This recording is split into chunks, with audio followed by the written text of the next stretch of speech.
We had to tell old boy, man, you got to go down on the other end. Just set them up down there on that end. That way, you saying, if they do foul, there won't be nobody in the way to get hurt. Yeah. You know what I'm saying? But that's the last time I seen him too. I don't think I ever seen him again after that. You know what I'm saying? A lot of guys they don't make it on that boat. You know what I'm saying? It's a lot of physical work. You know what I'm saying? Especially if you end up getting 2 bays back to back with the long rods. Yeah. You know how we used to do it. You know what I'm saying? But we had a three-man team though. You know what I'm saying? You had a strategy going. You know what I'm saying? That was the good thing about it. See, like now when they broke it down with the 2-man, that's hurting us more than anything. So now we got to pick up our own rods. You know what I'm saying? When we had that 3-man strategy, that one man he putting all along. He could either stand them up or hang them, one of the two. You know what I'm saying? And the other 2 men coming through that bad boy, tightening them up. You know what I'm saying? Hanging the rod, you just come behind, just tighten it up. Yeah, and he come back with that breaker bar. Now we gone. You know what I'm saying? Everything flow real smooth where we had it with the 3-man crew. But now they got it messed up with the 2-man crew. You be up there for a good little minute. You know what I'm saying? And they're working you a little bit harder. So you know what I'm saying? So I know back then they used to sit there and say, why every time we look up there on that boat and see y'all sitting down and stuff like that, but come on, fall on the boat and you'll find out you're gonna sit down right along with us once you grab a complete rod. My dad used to say he asked you that one time too, didn't he? Yeah, he used to say, son, every time I look up there, that's all I do. I see you sitting down. But you don't never be doing nothing. I say, come on up on the boat. He came up on that boat. We was on that, had to be down there at Pier 2 somewhere. He came up on that boat, he sit there and say, shit. You'll never have to worry about me fucking with you again. He said, now I see what you're talking about. He said, I did not see why I stopped coming up here too. He ain't never come back up on the boat either that day. He stayed on that ground.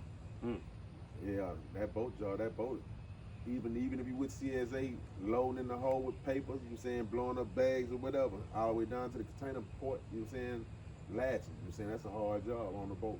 That's the main, that's really the muscle of the job. Oh yeah, the latching. Everything else is operating by, you know what I'm saying, vehicles and cranes and different stuff like that, but everything else, that's the physical part. Hatch tender too. Hatch tender can be physical sometimes. Yeah, because every now and then you got a hatch tender that's going to help you out and you're going to hang some stuff, or he got to do a whole lot of climbing, he got to do a whole lot of pulling. So it's all that boat, it's physical. You got to be in good shape to really handle that boat.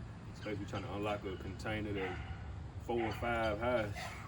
Don't let the wind get to blowing on you. That wind, or if it don't even have to be raining hard. It can be a little drizzle. You looking up and you trying to unlock the container, that shit get in your eye, or that wind get to blowing, you gonna get the wobbling and dancing. They're gonna burn all that. You gonna be working all the muscles right there. Yeah. It'd be rough. Like I said, it's like one of the longshoremen is like the best job for anybody that's coming in, because you don't need any skills or anything. Because you like you said, you're gonna learn all your skills on the job. Right. Where you can't do any kind of training outside. I mean, you can work out whatever and get ready for it, but everything else, you can't do any kind of training to get prepared for it. You like look on YouTube and all that stuff. But before you even had YouTube, you still kind of like look and see what to do. You learn everything on the job. Yeah, on-hand experience. Yeah, you ain't even gotta have a high school diploma to work down there on the state docks. You can get on as long as you got skills and abilities to handle that. Once you get there, you gonna stay there. Oh yeah. I know one time I ended up getting hurt on the job, and they took me through therapy. And the therapist, they tried to simulate it as much as they could.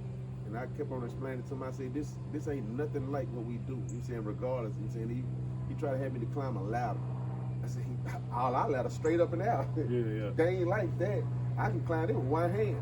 You ain't even climb that ladder on the ship with one hand. Yeah, it's straight up in the air. You know what I'm saying? Then you got a breaker bar on one arm trying to hold it with 2 fingers. You know what I'm saying? So you climb like this. You know what I'm saying? But I can climb a ladder all day long, but it ain't like the ladder at work. You saying that's straight up and down. And then don't let it be like 3 tiers. You gotta climb up. And sometimes you might have to stop, take you a little breather, climb up again, take another breather. Yeah. They say, no, you 3-4 stories in the air, lashing, or unlocking containers.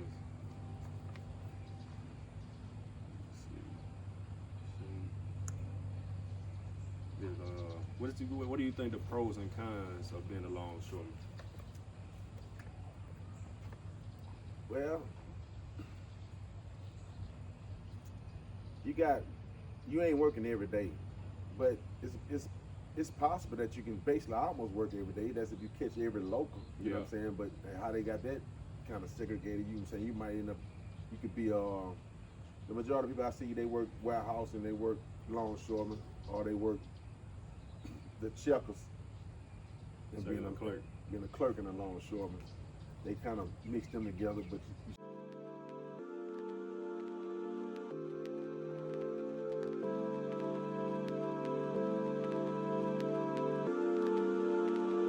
you